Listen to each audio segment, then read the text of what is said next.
வணக்கங்கள். சித்திர நட்சத்திரத்தில் பிறந்தவங்களுக்கு 2026ஆம் ஆண்டு எப்படிப்பட்ட பொது பலன்கள் நடக்கும் அப்படிங்கிறத தான் இப்போ பார்க்குறோம். சித்திர நட்சத்திரம் 1-2 பாதத்தில் பிறந்திருந்தீங்கன்னா நீங்கள் கன்னி ராசியில் பிறந்தவங்கன்னு தெரியும். 3ஆம் பாதத்தில் அல்லது 4ஆம் பாதத்தில் பிறந்தவங்க துலா ராசியில் பிறந்தவங்க. இங்கே நீங்கள் கன்னி ராசியில் பிறந்தாலும் சரி, துலாம் ராசியில் பிறந்திருந்தாலும் சரி, நம்ம இங்கே ராசி பலன் பார்க்கல, நட்சத்திர பலன் மட்டும்தான் பார்க்குறோம். ராசி பலன் வேணுங்கிறவங்க என்னுடைய அபிராமி சேகர் யூடியூப் சேனலில் பாருங்கள். இங்கே முழுக்க நட்சத்திரத்தின் அடிப்படையிலான பலன் தான். அப்படி பார்க்குற போது இந்த வருஷம் ஏதாவது கிரக பயிற்சி இருக்கான்னு பார்க்குறோம். 2026 ஜூன் முதல் வாரத்தில் குரு பகவான் மிதுன ராசியிலிருந்து கடக ராசிக்கு பயிற்சி ஆகிறார். 2026 டிசம்பரில் தான் ராகு கேது கடைசியில் பயிற்சி இருக்குது.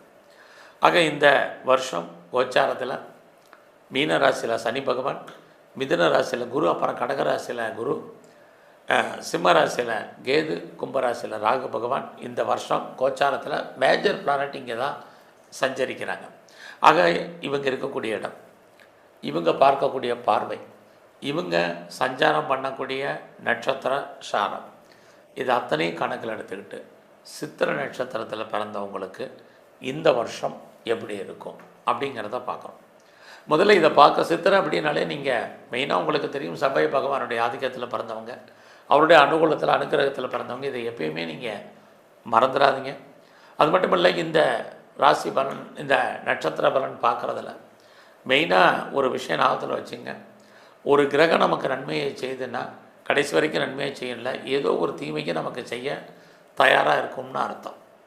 அதே தான் வேறு ஒரு கிரகம் நமக்கு நன்மையை செஞ்சால் கூட இன்னொரு கிரகம் தீமையை செய்யும். ஆக நம்ம எல்லோருமே ஏதோ ஒரு விதத்தில் கிரகங்களுடைய கட்டுப்பாட்டில் தான் வாழ்ந்தாக வேண்டிய காலத்தில் இருக்கும். அப்படி பார்க்குற போது சித்த நட்சத்திரத்தில் பிறந்தவங்களுக்கு எப்படி இருக்குன்னு பார்க்குறோம். இந்த வருஷத்தில் நம்ம மெயினாக பார்க்க வேண்டியது என்னென்னா, குரு பகவானுடைய பயிற்சியை கணக்கில் எடுக்காத போது ஜூன் ஃபஸ்ட் வீக்குக்கு முன்னாடி பின்னாடி அப்படி தான் நம்முடைய பலன்கள் இருக்குது.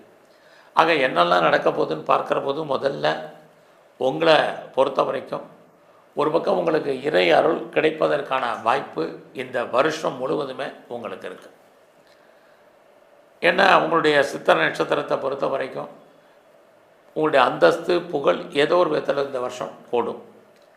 யாரெல்லாம் பெரிய லெவலில் பெரிய மனிதர்களுடைய தொடர்பை எதிர்பார்க்குறவங்க, அரசியல் சார்ந்த வாழ்க்கையில் இருக்கிறவங்க, அல்லது கவர்மெண்ட்டோடு தொடர்பு கொள்கிறவங்க, அத்தனை பேருக்கும் சாதகமான காலமாக இந்த வருஷம் உங்களுக்கு இருக்குது.